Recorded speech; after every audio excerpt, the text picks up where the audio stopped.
Salut à tous, c'est Alex Molik. J'espère que vous allez bien les amis, car aujourd'hui, on se retrouve pour une nouvelle petite vidéo de la Minute Actu. Ah bah oui, ça faisait un petit moment quand même. Mais au final, c'est pas plus mal, car ça laisse également à l'actualité le temps de se développer. Par exemple, sur l'affaire Carlos Ghosn.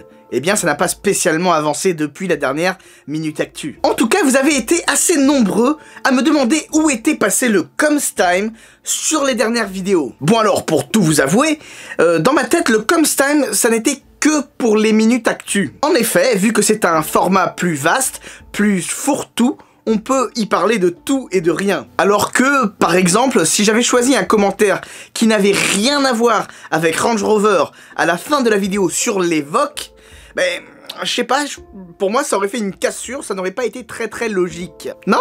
Vous en pensez quoi?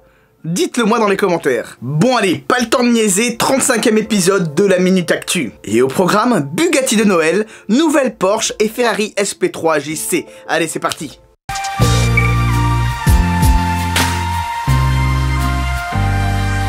Le constructeur français Bugatti a décidé d'exposer une Bugatti Chiron de toute beauté au marché de Noël à Strasbourg, en Alsace. D'ailleurs, si vous voulez la voir, ça se passe place des Tripiers. Donc vous l'aurez compris, Strasbourg, on n'est pas très loin de Molsheim. C'est donc l'occasion de faire d'une pierre deux coups.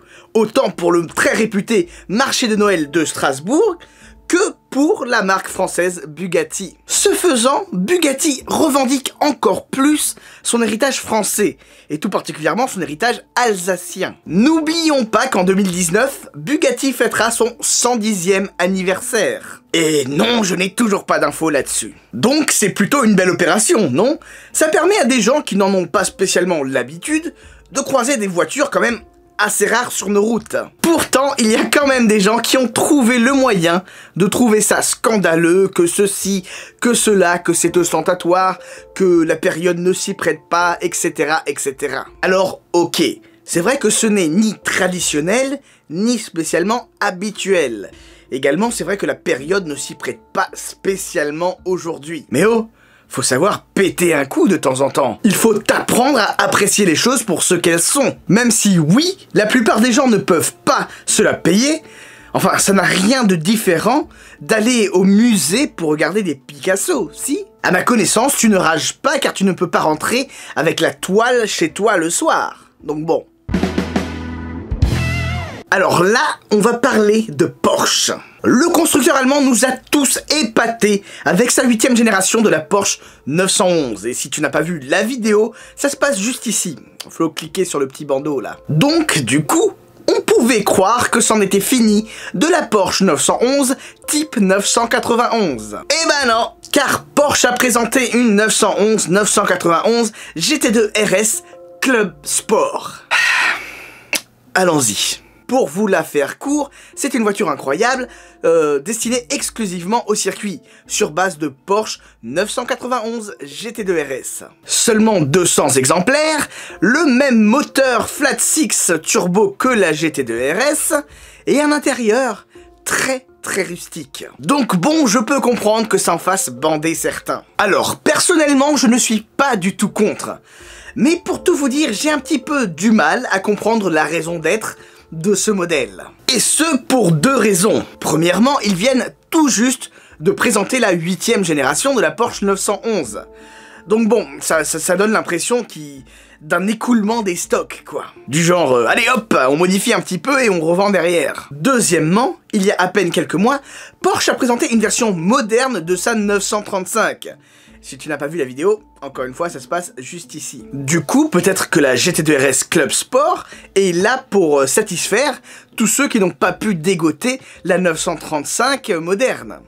Bon allez, je suis de mauvaise foi, il y a une autre raison. Apparemment, ce serait un modèle qui servirait de base à une future catégorie GT2 en sport mécanique, en partenariat avec SRO Motorsport Group. Bon, d'accord, vu comme ça se tient.